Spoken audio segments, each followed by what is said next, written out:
Hey, hello everyone. Welcome back to the Moonbuilders workshop series. It's been a little while. We're thrilled to be back, and we're thrilled to welcome Nenad from Tenderly. Now, you've probably heard of Tenderly. If you're a Web3 developer, you probably use them all the time. I am a huge fan. I use Tenderly quite a lot, especially with debugging. But we'll get into what Tenderly is, how you can use it. We'll get into pretty much everything about it. So Tenderly, if you haven't heard of it, it's an all-in-one Web3 development platform that includes services like debugging, transaction simulation, RPC testing and methods and access, and a variety of different things. You can check how much gas your transaction uses with Gas Profiler, and you can look up your transaction information, so you can take a live transaction, right, that maybe had an error or a bug that you wanted to check on, and you can simulate it against a testnet, and you can do all this cool stuff. So we're going to jump into all of that today, and it's also going to be hands-on. So Nenad will have a demo, and we'll also have a chance for you to ask questions as you go. So don't feel like you have to wait until the end or something. Please do feel free to ask questions as we go. So just a quick little background on Nenad. He's a returning speaker. He's spoken at the Illuminate conference that we've had, and in probably a couple other talks as well. So Nenad, he's a demo-first developer relations engineer, and he's focused on advocating for developer tooling in Web3. He's committed to best practices in code quality, maintainability, and security. And he also has a keen interest in advancing and improving software development practices. So Nenad uses his teaching skills to support the developer community, and we're so glad that he's agreed to join us here today. Thanks, Nenad.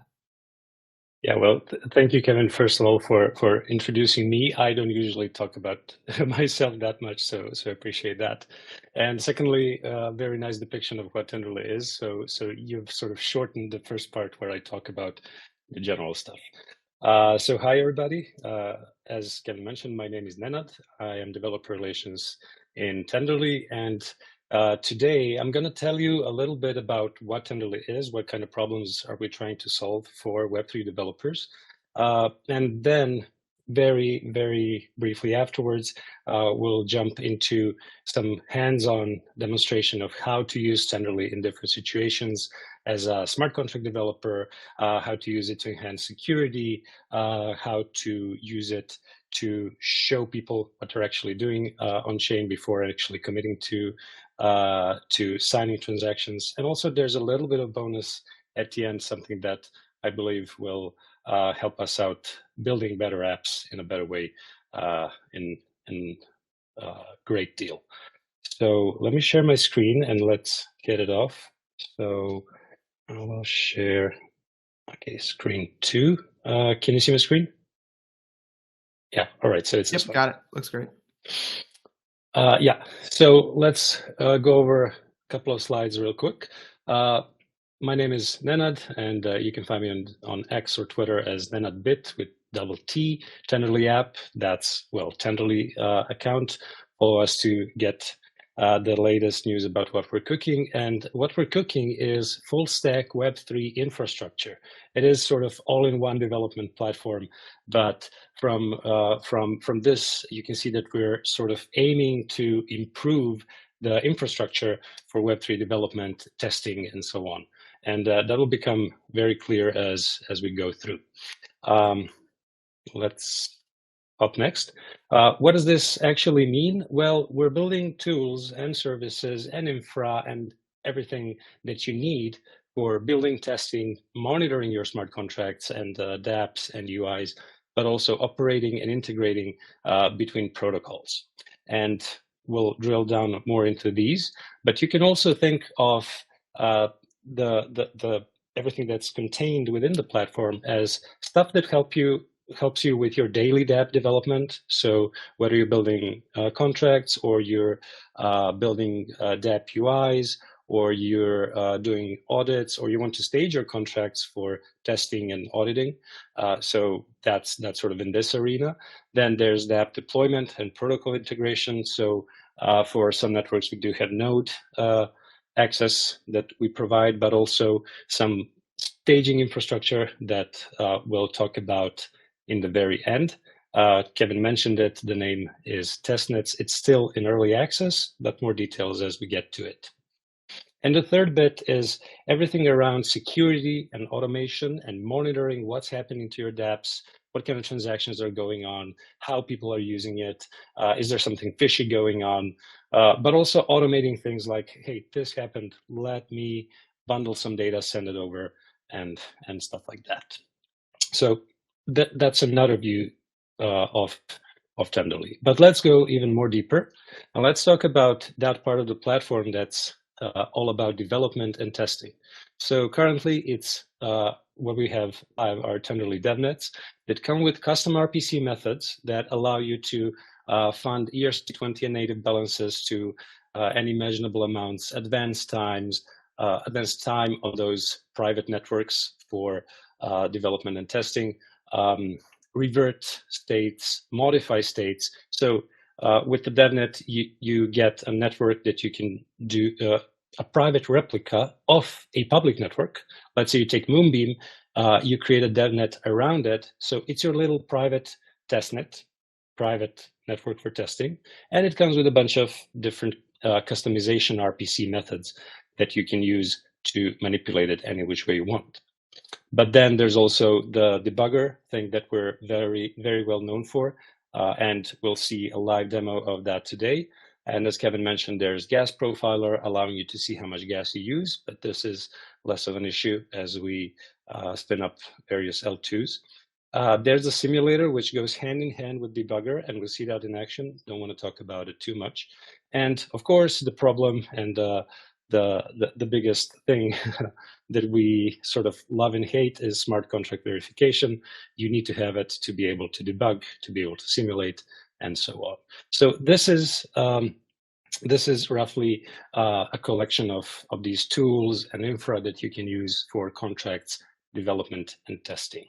Now, the next bit in here is Smart Explorer, and of course, we'll see that in a minute as well. This practically gives you a listing of transactions. It gives you deep dives into transaction execution with decoded arguments, events, anything that's happening within the transaction, so you can understand the execution better, so you can understand the failures better, and understand how to fix failed transactions better. Of course, you do that with a debugger and a simulator UI in conjunction. But then again, these are transactions that you're not developing. Those are transactions that are happening on the public networks, but you can still debug transactions because, well, we can see everything, right? And the last bit is management of contracts and wallets. So pretty much just a listing of contracts and wallets that you're interested in, so you can see the transactions happening on them. And before we dive into the demo, I promise this is the last slide before the demo. There is the monitoring part. So being aware when something happens to your contracts on chain, when particular transactions happen, when an address that's outside of a set of addresses you trust tries to do something on a sensitive function of a contract, or an address from a list that you don't trust tries to do something. Or an event is emitted with particular parameter values, stuff like that. But also, so when you have alerts, you can just get messages, hey, transaction happened, hey, transaction happened. But you can also set it up in a way that it triggers an external webhook, so you can do some processing when a particular transaction occurs. So there are different triggers and there are different destinations for alerts, and we see that as a part of the demo as well. And that's sort of monitoring that gives you awareness that stuff happens. And in this lower half, we have monitoring that gives you an opportunity to react on something that happens. So an event happens, somebody, let's say, swaps with an amount greater than blah, blah, blah. You can actually run a bit of JavaScript when an event like that happens, and then you get that JavaScript enriched with a key value store. There's a secret store coming with that runtime, and it also comes with node access. So when something interesting happens on chain, you can enjoy your storage and secrets, but also read data from the chain or send data to the chain if you care to leave your private keys in the secrets, or find another better way to do it. All right, so that's been a very probably overwhelming overview of what Tenderly has inside. So we're going to take this a little slower now, and we're going to come back. Actually to this part. We'll see how the debugger works, and we'll see what kind of information you can get about succeeding or failing transactions when you use Tenderly. So I'm going to head over to my browser, and Tenderly is actually a web app, and you can just go to dashboard Tenderly Co, create an account, you get a default project, and you start with a free plan that has pretty much all the tools enabled up to certain limits, so you can play around with pretty much everything. And I like to start things off with a little harder sort of task. So let's go into debugging a transaction. So this transaction has failed, and let's see what sort of information we have here. So we have the hash, we have the reason, too little received, and we don't even need to know pretty much what's behind this, but you probably recognize the contracts involved. Yes, it's a swappy thing with algebra inside, and the reason for this failure is, well, too little received. We'll figure out what that means in a bit. We can see the sender, we can see the receiver, so this is the receiving contract, and this is the function that's been invoked. So we have to understand why the function failed. And to see that, we can observe this line that says, that shows the error message. And the error happened because we had this comparison here.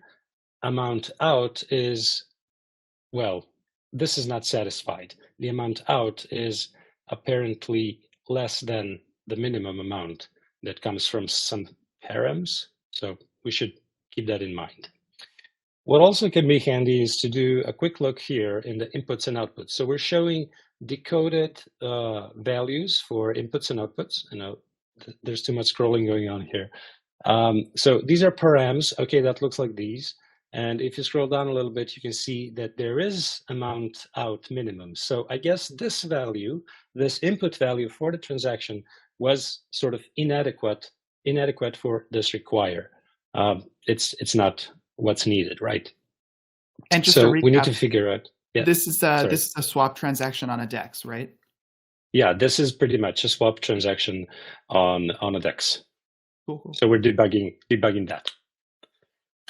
All right, let's keep going here. So we know that there's something going on with this one, and the next step that we would do is, okay, let's go through the execution trace, through the call trace of this transaction, and yeah, studying this in this way, well, somebody might figure something out, but the important bit is here. It's the actual line where this thing failed.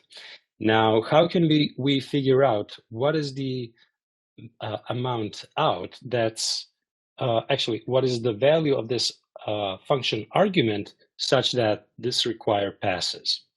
So to do that, we need to go into a little bit of debugging. We could sort of try to figure out what's the return value of this call, because amount out is assigned right here just before the require, or we could do something else. I'm going to do something else. So I'm going to open this in debugger, and it takes me straight onto the line where this require has failed. Now let's explore what kind of information we can get here. I'm going to hide the execution stack trace. We're just going to look at this line that's failing, and to understand, to actually get the value, we could do one simple thing, and that's evaluate the expression. So when you use Tenderly Debugger for majority of expressions, you can just paste it, evaluate, and here we go. We get the value here. So this is the amount out, and this would be probably the value that if we used it, the transaction would have succeeded. So I copied it to my clipboard, and before I go on and before we check if this solution is correct, I just want to see if there are any other sort of ways that we can understand what this value is. So if we are able to find the exact location where this function was called, we could get that information. So I'm going to head back to this view, and I'm going to search for exact input internal. So zoom out. Where is it?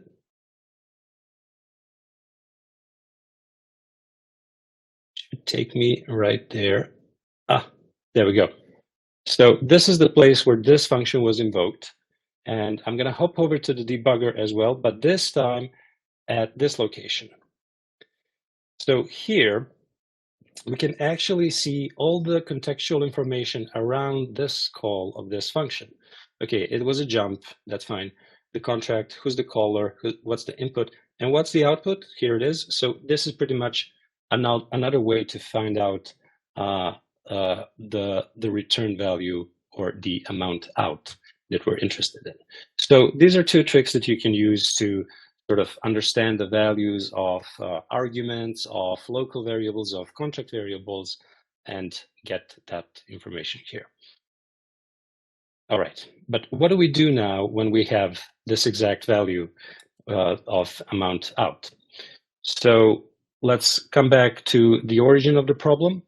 The origin of the problem was that this params dot amount out minimum was, well, bad. If we use the number we just found, then the transaction would go through. How do we make sure that the value for this argument is actually proper, that it's a correct answer? Well, as I mentioned before, debugger and simulator pretty much go hand in hand, which means that we can use the simulator to run this very exact thing, but adapt this value. And we try to change the transaction until we find the proper inputs. So hitting resimulate here. And since this contract is verified, the simulator UI populates it with well, all the arguments, the function call that we want to, the function we want to call, the contract itself that we want to call on the one hand, and on the other hand, also populates it with information such as block number, the sender, the gas price, everything that was actually present when the original transaction happened. So I don't need to override any of these. And additionally, I could override block header and timestamp if I needed to, but I will not, because when I simulate, it'll do the simulation on the original transactions block and with the original transactions timestamp. So no need to adjust any of that. I'll skip these two for now. And let's, oops, I went too fast. I forgot to modify the argument. So we need to modify this amount out minimum. So for that, let me go here. Here it is. Now this is a little bit a UI challenge that we're facing, but I think this is, was it that one? Yeah.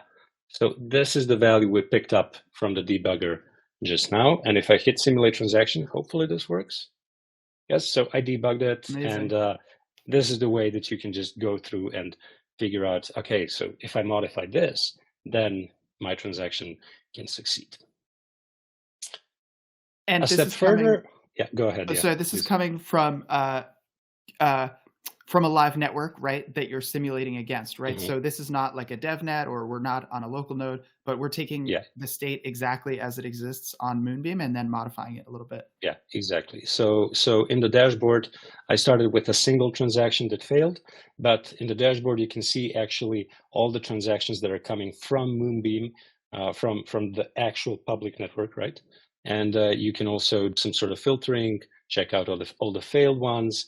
If you had more contracts, you could select particular contracts that you're trying to understand. You can also say, okay, I don't care about internal transactions. I care only about direct transactions that are going to the contract. And of course, yeah, depending on the networks that you have, you can do that. So here we have all the direct transactions that are failing, or we can turn on success as well. Yeah. So the starting point was an exact transaction from the actual network, but then we simulated using that network's data, the actual data, in every moment of the simulation, and getting to find the correct input. All right. Are there any questions in the QA chat, maybe, or something? No. Yeah, as Kevin mentioned, go ahead and shoot questions if you have any. I'm very glad to answer them as we go. All right. Now, the second thing that is interesting, now that we have a good transaction passing, what is the actual data that we can get when we try to analyze a transaction? So we've seen all of this, decoded inputs, decoded outputs, that's fine. But there's also a display of all the tokens that are transferred during the transaction. So both ERC20 and NFTs, and including the dollar value for those using the CoinGecko's API, actually, so we get the latest and well, the accurate price in the moment of the transaction. So that's one thing. The second thing is, if you want to understand the execution of this whole thing, and I think contract auditors, that's their job. Well, you have a pretty detailed overview of all the calls that are happening. So all the jumps, all the calls, also static calls, dynamic calls, like right here, delegate calls, sorry.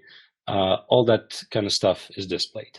But if you want to have this a little different, only going to function calls and calls between the contracts, then you can switch off the full trace, and you can then see, well, all the interactions between different contracts that are taking place throughout the execution. What's also interesting is that we show event logs, so you can see throughout the execution where particular logs are emitted, and you can see that these events are shown in the decoded form here. So you have all the event arguments pretty nicely laid out, so you can understand what's happening dynamically as the transaction executes. And last but not least, there's also storage access, so you can see all the loads, so showing all the words that were loaded from the storage slot and the actual word that was loaded, but also stores. And this would be a store to the storage slot 2. This was the original value, and this is a new value. So that would be completely available when you try to analyze transaction execution.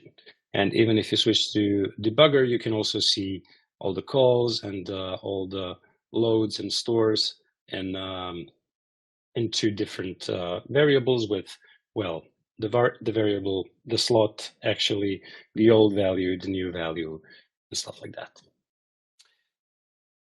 So that's one bit of information. Another bit is, all right, what happened when the transaction finalized? So you can see all the emitted events after successful execution. So this is a list of all the events that were scattered throughout that code trace in the decoded form, of course. But if you really you're into that, you can see them in the raw form as well.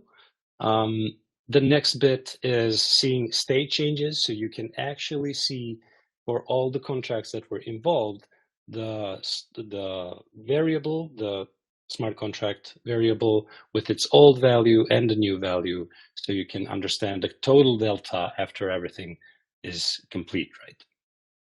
And lastly, one of my favorite pieces of this interface is the gas profiler, which shows a flame chart of the gas usage per function. So you can actually use it to drill down a bit through the function call trace if you want to follow a particular execution path, and you can, of course, come to a particular place that you're interested in, and then you can see how much gas was used for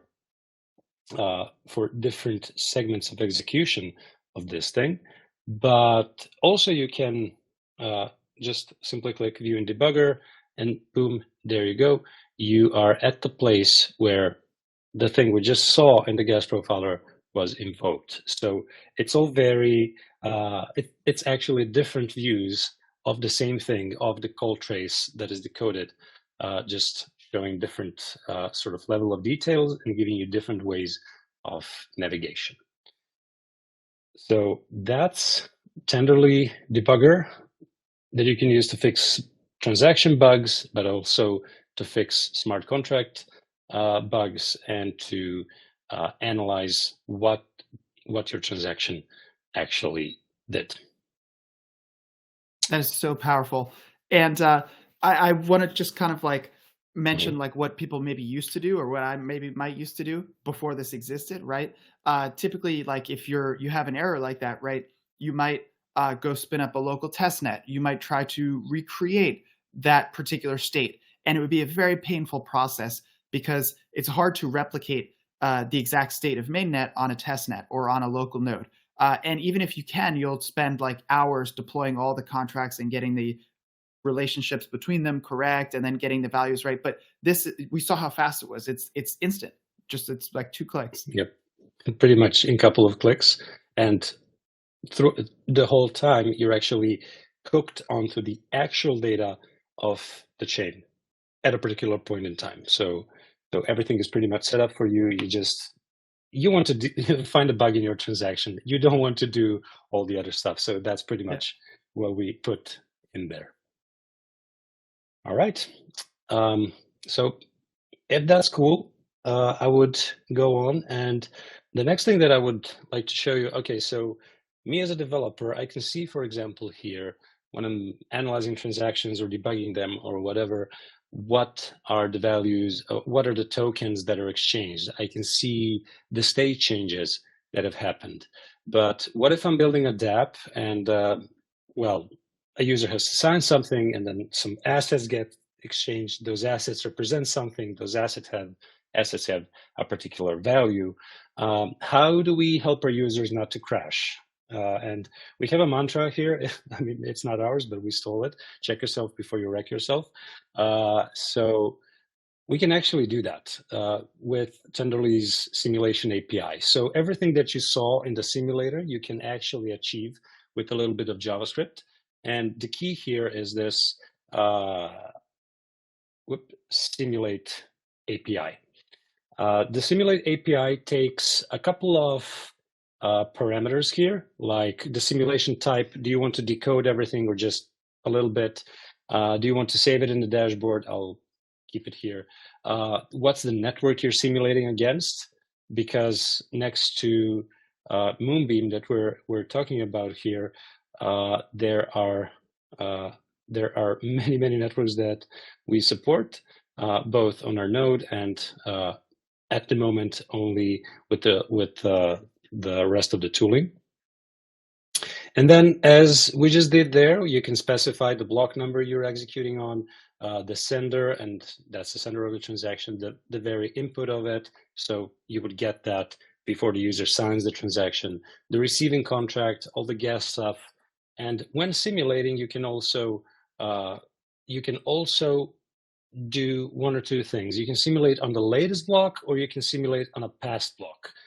So since I just reused an existing transaction, I had to override the block header and tell it, hey, do it at this particular block number and do it at this particular timestamp. But when you're trying to simulate something that user is about to do, you can just delete this one, and that works perfectly fine. So I just have to add it here this thing so you can actually get some results. And when I run it, what we get here is, well, an array of a lot of things. And we can see the asset changes. This is what I sort of extracted from this huge response. And that's the token info.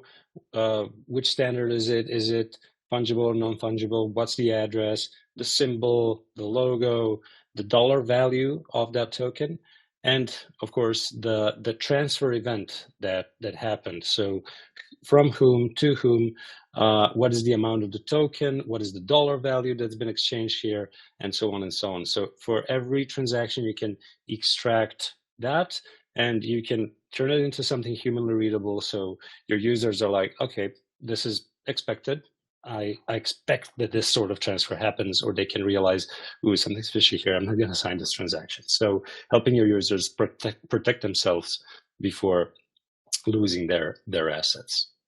And of course, next to the ERC20 changes, we also give information about the native currency changes of the chain itself. So this is in way the balances of these addresses, so you can see actually what's going on there. So there's a little bit of how you can bring the stuff that you just saw in the dashboard into your own dApp or into a wallet or anything like that. We had a couple of projects where we added, one of them was a MetaMask Snap of Tenderly's, adding the simulation API so you can see the exchanged assets. And also we did an example of Rabby Wallet. Let me just show you that real quick. Simulation API. Yeah, so there's the preview of transactions, and there's also a fork of Rabby Wallet with these simulations, just to give you an idea how that can actually work. It's a fork of Rabby Wallet, you said? Yeah, that's a fork of Rabby Wallet. It's not in Rabby Wallet. It's just Sure. an illustration how you can, while building a wallet, add this sort of security layer to it. Oh, so it'd be like a you go to developer mode in Chrome and you like a pack in like a new extension. Yeah, Cool. yeah, pretty much. If you want to run it, then you would have to do that. Yeah. So yeah, that's about the simulation API. There's loads more to tell about simulations and simulation API.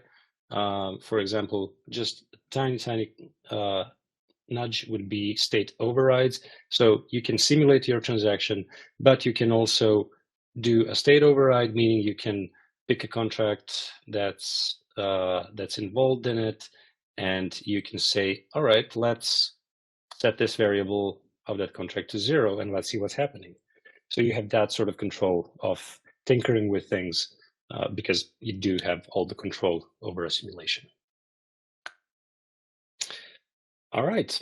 So if we think about simulations as something that is there to proactively protect users from actually give them more visibility into what they're signing, on the other hand, we need something that's a little bit more reactive, and I would say those are alerts. So that part of monitoring gives you a way to hook up, not this one, gives you a way to, well, create alerts around some things that are happening around the contracts you care about. For example, Swap Router, when a successful transaction happens, you can receive a notification. So I'm just gonna, where is that? I set this one up and I disabled it because I got loads of notifications that I didn't want to, and is enabling, oops. Okay, go to dashboard, something happened.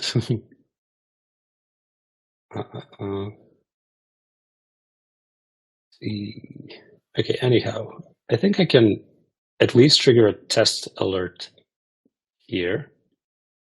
So if I go trigger test alert,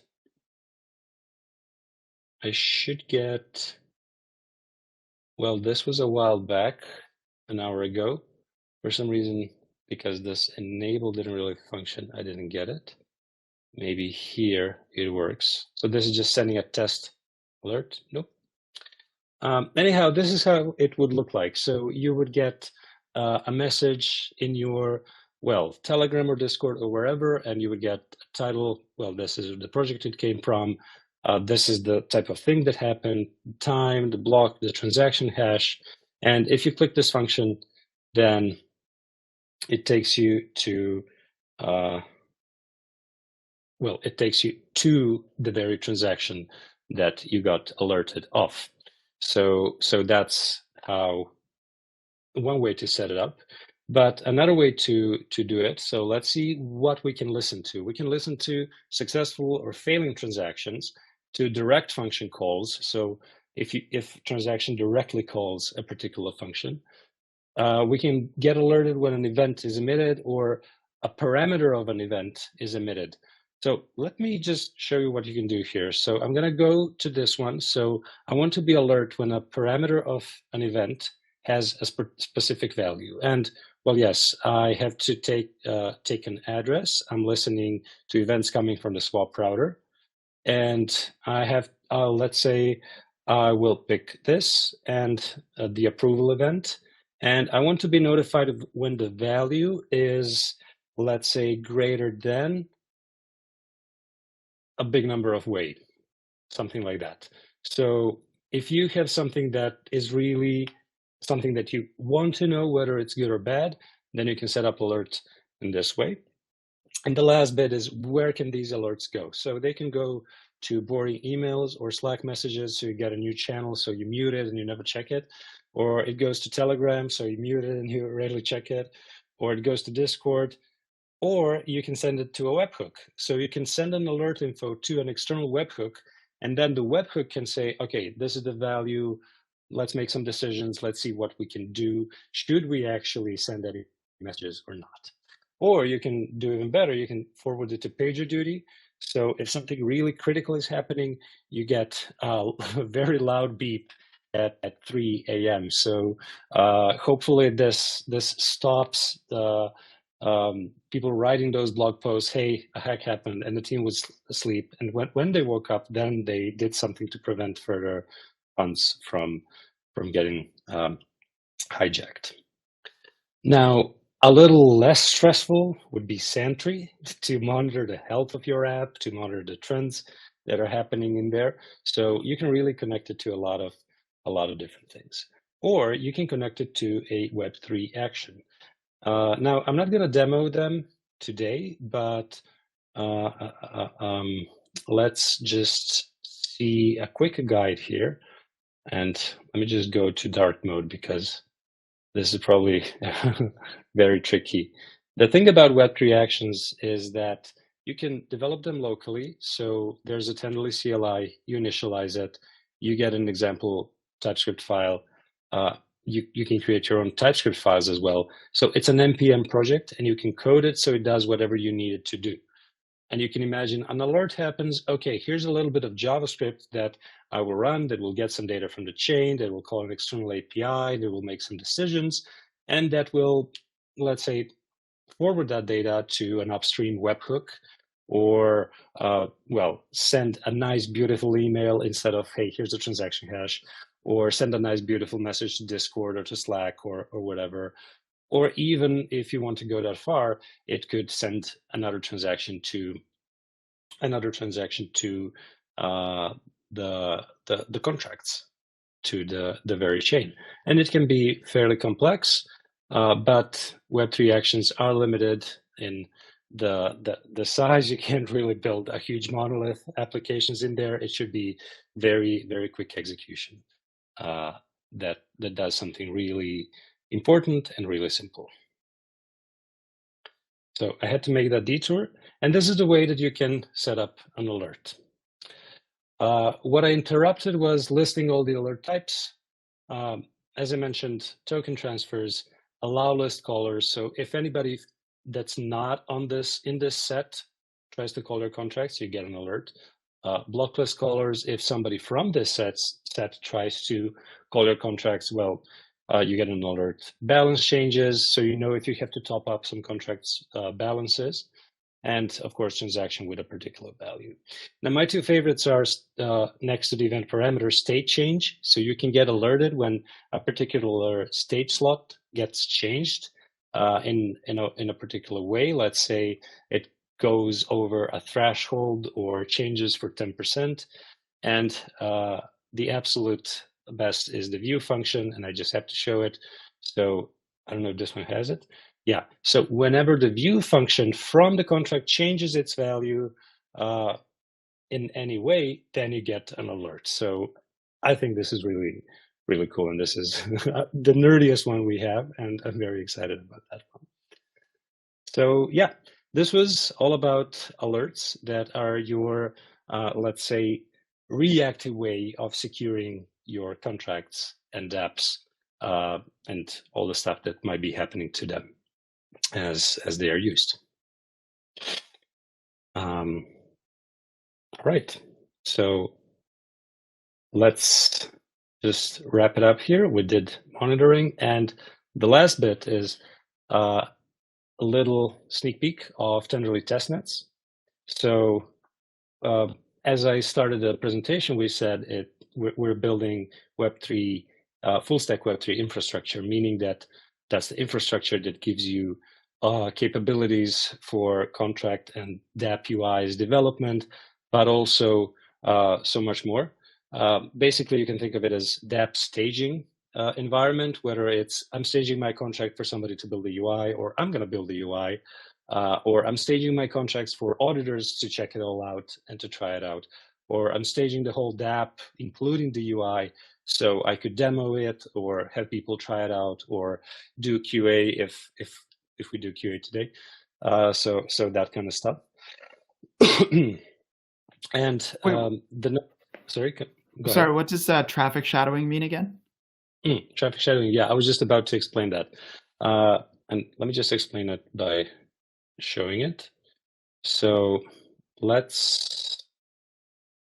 me go here. Yeah. So when you create a testnet, you can pick any of the public networks that are available. And of course, that would be Moonbeam. And you can, of course, use the same chain ID, or you can use a custom chain ID for various reasons. One of them is security. Give it a name. And here we come with the traffic shadowing. So you can go with one of these options. You can either say, okay, take Moonbeam and let's wrap it at a particular point in the Moonbeam history. You can go for the latest block number. And from now on, you have your testnet sees all the data that's available, all the data changes that have happened until that point. So in a way, you have sort of a fork. Moonbeam goes one way, your testnet, you can use it, send transactions to it. It goes the other way. Real network sync means that there is synchronization between Moonbeam and your testnet. So whenever you send a transaction to the testnet, you will see the actual data from Moonbeam, from the live network. So in that sense, we're shadowing the traffic that's happening on the main on Moonbeam for your testnet.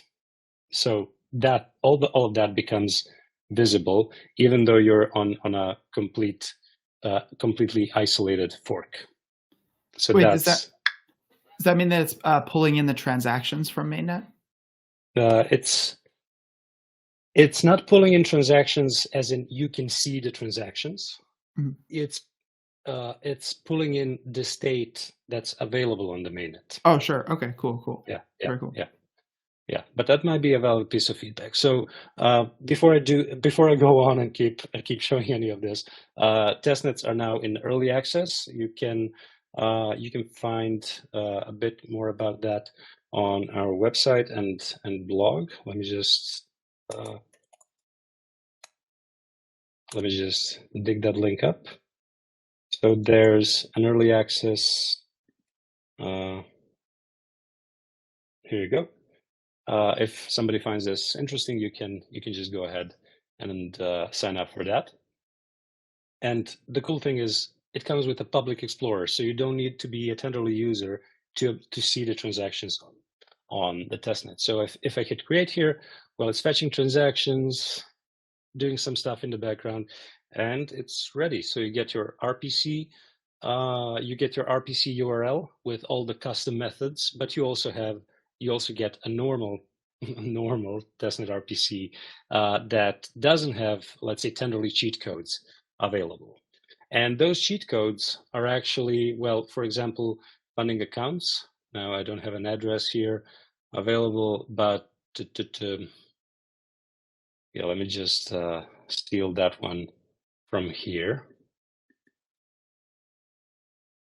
Yeah. So if I do this, well, that guy just got a lot of coins. And another cool thing is you can add it directly to. That's okay. You can add it directly to MetaMask. And well, now I don't have any funds here, but I can pretty easily do that.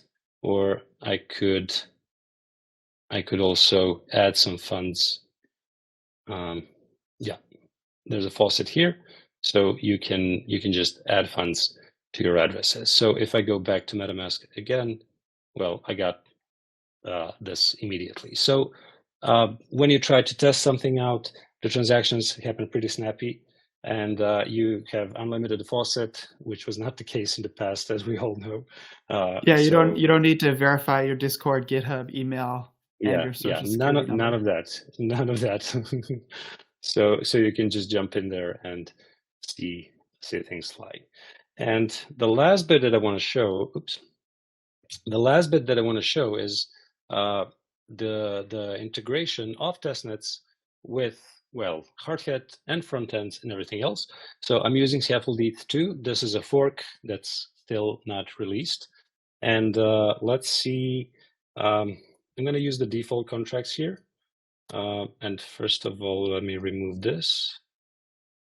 All right. So I'm just deploying the contract, the starting contract that we have that comes with Scaffold ETH. And since I'm using Tenderly's hardhat plugin, so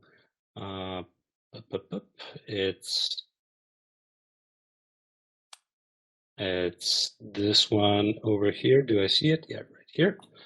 Since I'm using that one, verification of these contracts happened pretty much automatically, and they got deployed.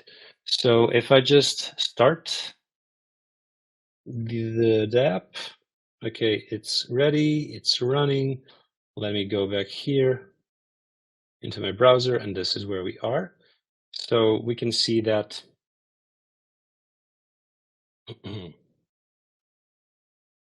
I just have to load it up again. So we can see the contract is right here and set greeting. So I'm going to send this transaction over. Waiting completed.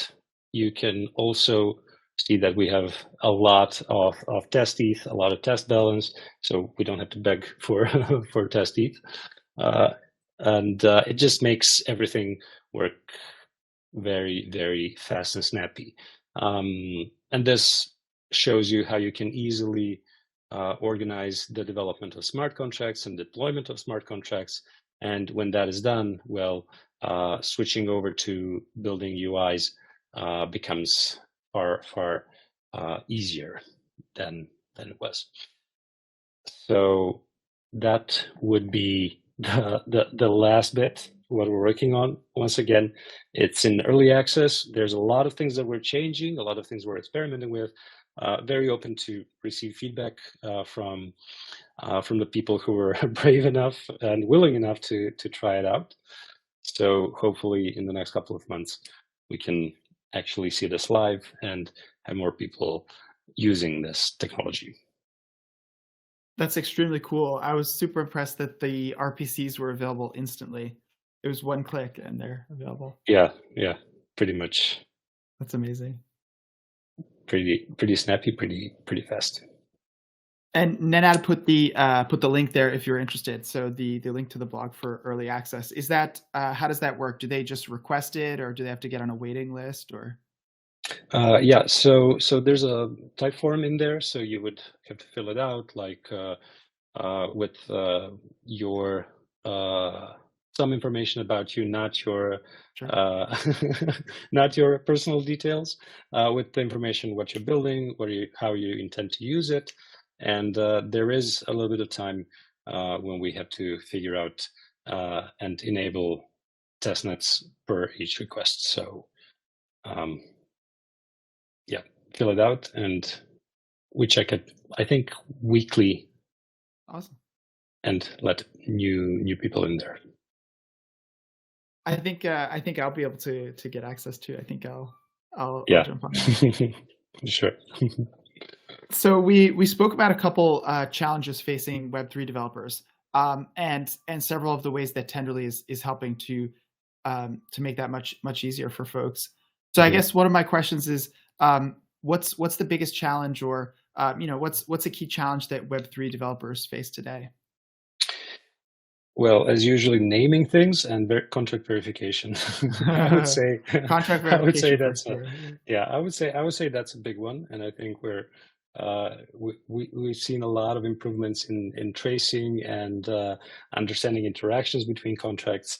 And of course, one challenge that we attentively see is exactly the better infrastructure for faster and more integrated development experience, not only for one developer, but for a whole cross-functional team that's working on it, or even just for one cross-functional person building something. No, that's a huge point. You can have like multiple people very quickly get up to speed, right? It doesn't take them like an hour to set up an environment to replicate and try to debug a transaction. It's here, look at this, like bam, Yeah. Especially when in Devra we're helping people, and they're sharing their environment, or sharing like these particular point, right? This is super easy for them to share. And as you mentioned, people don't even have to be logged in on this testnet. They can get a link to an explorer, right? And you said they don't even need to be like logged in or anything like that.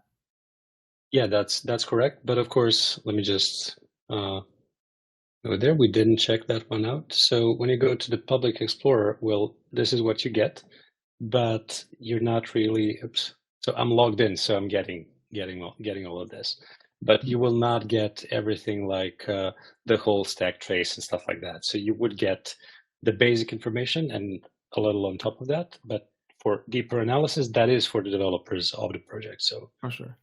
Yeah. That's amazing. And based on user feedback, right? It's really cool that you have the open access program for Tenderly testnets, and you're getting feedback. And I guess my question is, what's the most liked feature of Tenderly? Based on feedback that you've received from developers over the years, what's the most loved feature? Yeah, well, it depends on. So there are different things.